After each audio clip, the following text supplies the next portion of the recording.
talk to you guys a little bit about our cover crop program. Everything in here will get a cover crop.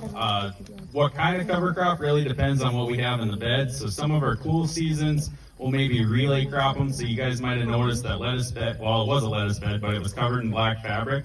So it's getting a little bit hot for that lettuce to continue on. So we went ahead, covered it with fabric. We starved it from sunlight, so that'll kill it off.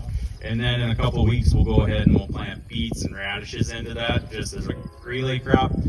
Some of our other cool seasons, we'll probably end up planting a warm season cover crop. So that'll consist of things like sedans, millets, maybe some sunflowers, things like that. So that's not like the other cover crops you see there. The ones we walked by that you saw, those are season-long cover crops, so they're going to last the entire length of the season. The ones that we'll plant after production for our cool season plants, that'll be a fall-seeded, frost-terminated cover crop. So that'll be all things that the frost will terminate when we get colder in October, November, that time frame. The final type of cover crop that we utilize here is a fall-seeded biennial.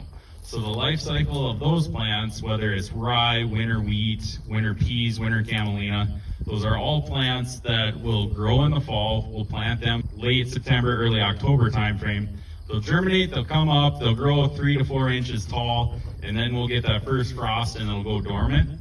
And then in the spring of the year, this year I was in here end of February, first part of March, they actually come back to life, they start growing. Why we like these so much is because they're harvesting sunlight, they're putting that carbon, liquid root exudate into the soil for us before we're ever thinking about getting out here and getting into the garden.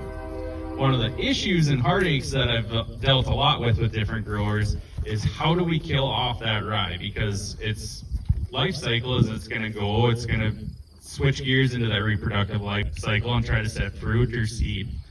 So one of the things that we utilize here is we'll actually cover it with that wheat barrier fabric again. And for about 10 days to 14 days, that's usually enough that we starve it to sunlight enough and that'll kill it. And then that makes for great stubble that we plant right into.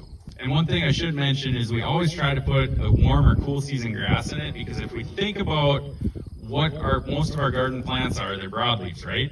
So we're not ever showing that soil the root system of the warm and cool season grass. So that's where our cover crop opportunity really comes into play, especially if you look at what originally built our soils. It was those grasses. So that's one way to utilize that within your garden.